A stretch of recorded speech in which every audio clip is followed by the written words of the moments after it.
Yep. Okay. Thank you. I like to watch. And I've noticed that people working on software-intensive products often don't communicate well about the very requirements that they work on every day. So it seemed really important for me to help them find how to collaborate well. Now, successful products result when people form a product partnership. And these stakeholders come from basically three communities: the business, technology, and customer communities. And they need to collaborate well every day and communicate and make decisions about what to deliver. Discover, deliver, discover, deliver. The essence of Agile is being able to iterate between these two activities very, very quickly. In order to do that, the partners need to be able to converse well. They need to be able to have focused conversations that are very structured.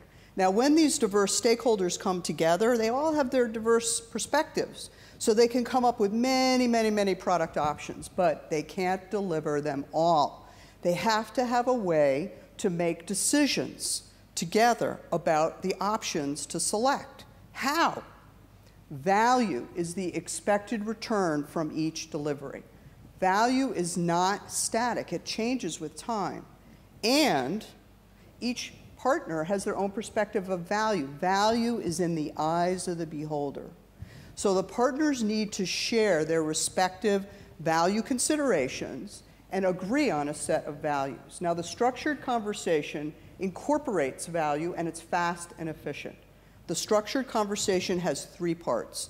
The first is the partners explore options. Ideally, they put the options on the wall. Next, what the partners do is use their shared understanding of their value considerations and slice, narrow, and thin down the options. Next, we have to think about the conversation. It's not over until the partners confirm their shared understanding of product needs. They confirm by specifying unambiguous acceptance criteria so that they verify the product is built correctly. And they specify measures to test that the product delivered its intended and anticipated value. Now, the partners use the 7 product dimensions to enhance their conversation, to have a holistic view of product needs. The 7 product dimensions incorporate functional and non-functional requirements. They use these 7 product dimensions to explore and evaluate options. Users interact with the product. So typically, we'll use user roles, descriptions, or personas, and because visual models really help, for this dimension, the partners will often use a user role map. Interfaces connect the product to people, devices, and things. So the partners will explore human-computer interfaces, data, messages, and perhaps physical products that go to and from the product.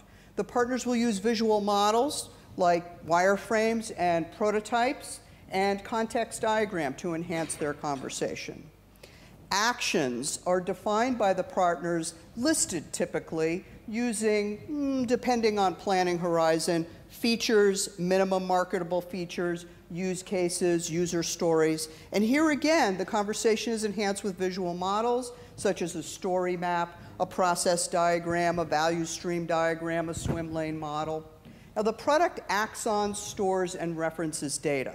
So for this dimension, data domains or object or class models are helpful for their conversation. And because we need to talk about the domain terms in the same consistent manner, the partners will define a nice, lean glossary so they share those key domain terms. The product acts on and controls, influences, controls the business rules and policies, which come from regulations or they come from within the organization. So the partners will explore this option using decision tables, trees, or tests with input and output data. The environment also needs to be explored. We look at the technical platforms, the hardware, software, and standards. And if your product is a physical product, the partners are going to look at the location access, and composition of the product. Quality attributes.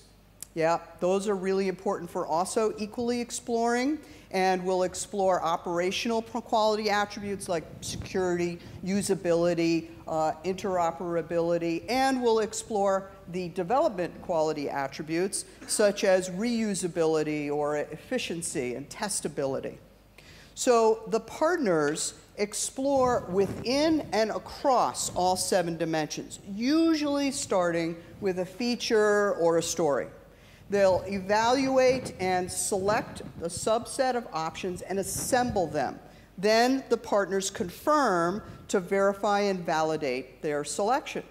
These 7 product dimensions are useful at any planning horizon, and they enhance the conversation by going deeper into the product options. So the structured conversation really is a metaphor. And it's a metaphor for how we can cohesively and continually collaborate as partners. It's a creative and cohesive experience for the partners to use this conversation. It helps them as they learn from each other about product needs and make transparent decisions about what the product requirements really are going to be. People need powerful ways to communicate with each other. The whole is greater than the sum of its parts. I hope you too will find the structured conversation to be useful to help people collaborate as partners as they discover to deliver a valued product.